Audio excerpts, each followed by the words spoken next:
Le 17 décembre 2025, l'argent a franchi la barre des 65 $ l'once, un niveau de prix qui semblait impossible il y a seulement 12 mois. Le métal qui dormait tranquillement à 29 $ en janvier a plus que doublé, pulvérisant le légendaire sommet des frères Hunt de 1980 à 50 $, comme s'il ne s'agissait que d'un simple ralentisseur sur la route vers quelque chose de beaucoup plus important. La hausse de 114% depuis le début de l'année dépasse même celle de l'or, qui a pourtant connu une année spectaculaire avec des gains d'environ 60%. Ce qui m'empêche de dormir la nuit, c'est que presque personne ne comprend pourquoi cette fois est fondamentalement différente. Les médias grand public comparent constamment cela à 1980. Les sceptiques appellent cela une bulle. Et des millions de personnes dorment complètement, pendant que l'une des plus grandes compressions de matières premières de l'histoire moderne se déroule juste devant leurs yeux. Le Washington Post a rapporté le 9 décembre que le prix de l'argent avait franchi pour la première fois la barre des 60 $. 3 jours plus tard, il atteignait un nouveau record historique de 64-65 $, et la hausse continue. Je vais vous présenter une équation mathématique qui devrait vous faire froid dans le dos. Selon une étude récente de l'université de Gand en Belgique et d'Angil à Borlec, la demande mondiale d'argent devrait atteindre 48 000 à 54 000 tonnes par an d'ici 2030. L'offre mondiale ne pourra fournir que 34 000 tonnes. Cela signifie que l'offre ne couvrira que 62 à 70% de la demande. Ce n'est pas une projection pessimiste, c'est une analyse scientifique publiée dans une revue académique à comité de lecture. Vittoria Cataneo, l'auteur principal de cette recherche, a déclaré à PV Magazine: notre travail met en évidence le rôle des nouvelles conceptions de silicium cristallin comme TOPCon et SHG dans l'augmentation de la demande d'argent. La recherche quantifie l'ampleur du défi et montre que c'est un problème que l'industrie devra résoudre sans délai. L'Europe se trouve au cœur de cette tempête parfaite. L'Union européenne a fixé un objectif d'atteindre près de 600 gigawatts de capacité solaire photovoltaïque installée d'ici 2030, contre environ 263 gigawatts aujourd'hui. Si cet objectif est atteint, le solaire photovoltaïque deviendra la plus grande source de production d'électricité en Europe par capacité. Mais voici le problème que personne ne veut admettre. Plus de 95% des panneaux solaires de l'Europe viennent de Chine. Cette révolution solaire européenne est, et continuera d'être, principalement fabriquée en Chine, comme le note le think tank Bruegel. Et maintenant la Chine vient d'annoncer des restrictions à l'exportation d'argent qui entreront en vigueur en janvier 2026. Tout le monde parle des frères Hunt quand les prix de l'argent montent en flèche. C'est la référence standard pour tout marché haussier de l'argent et à première vue, les parallèles semblent évidents. Deux milliardaires texans, Nelson Bunker Hunt et William Herbert Hunt, ont tenté de contrôler le marché de l'argent en 1979 et 1980. Ils ont accumulé, avec des partenaires saoudiens, environ un tiers de l'argent privé mondial, ont fait monter les prix de moins de 10 $ à 50 $, puis ont été anéantis lorsque les régulateurs ont changé les règles du jeu.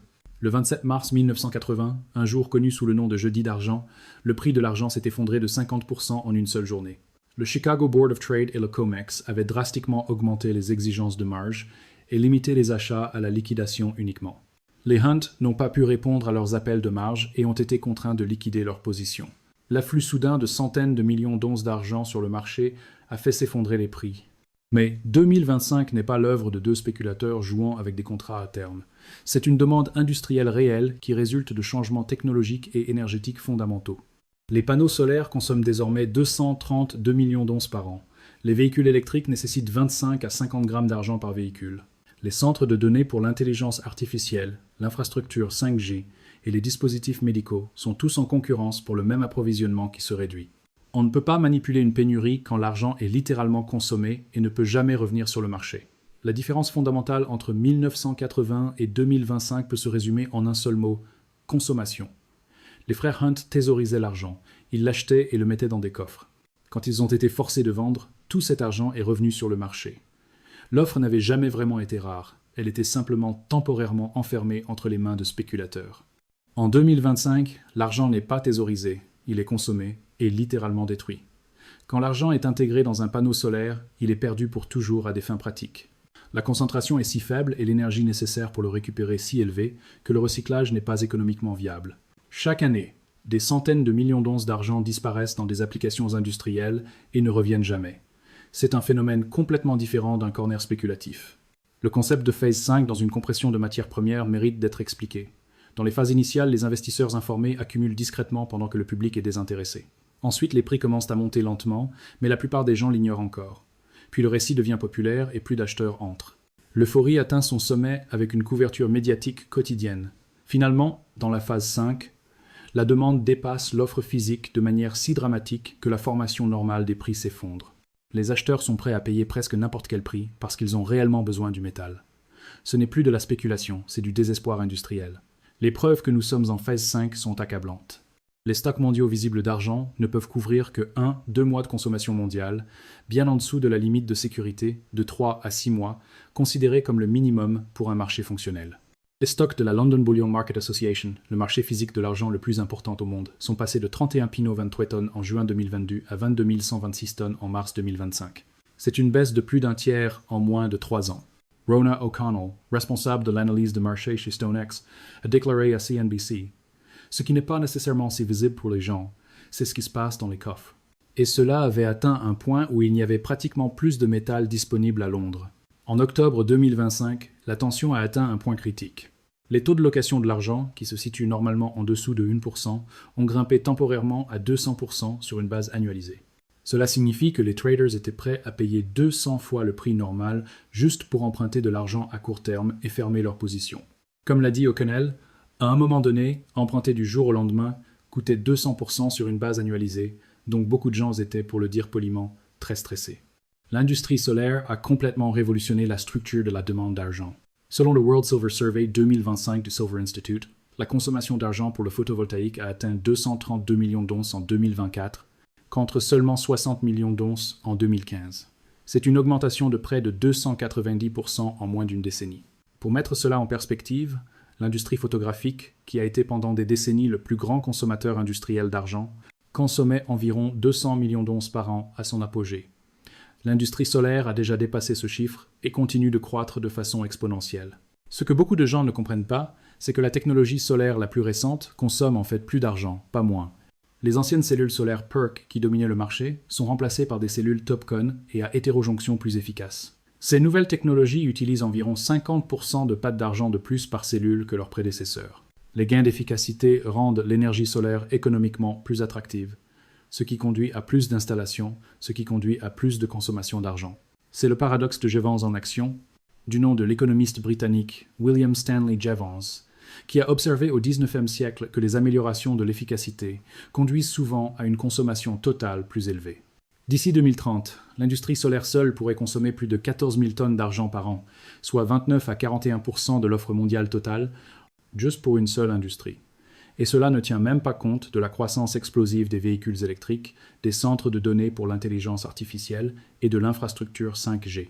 La révolution des véhicules électriques ajoute une autre couche massive de demande.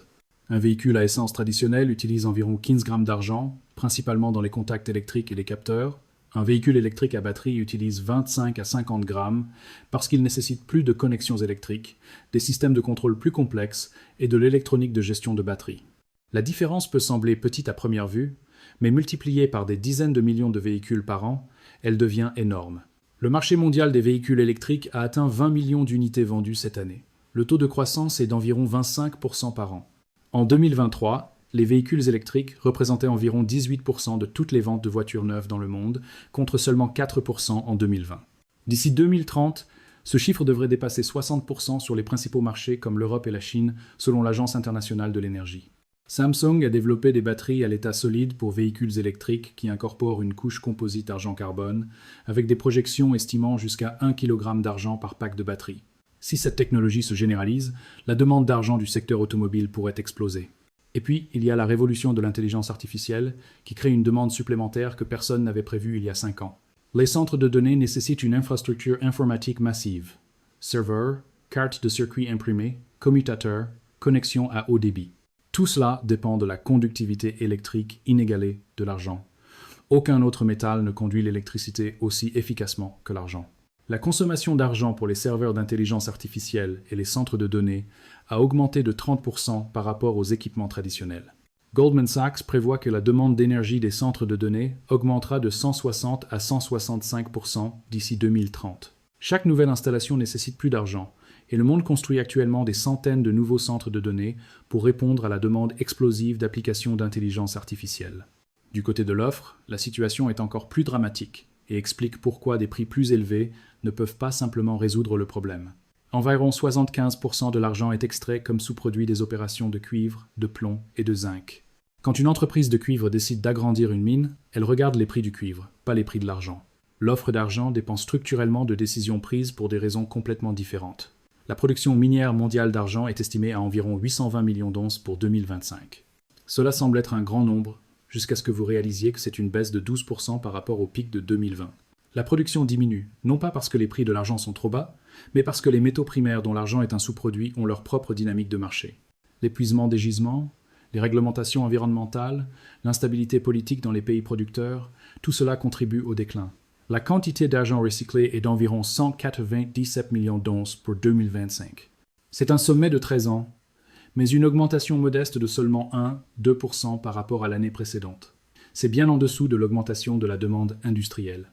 Et une grande partie de l'argent utilisé industriellement ne peut pratiquement pas être recyclé parce qu'il est distribué en si petite quantité dans tant de produits différents.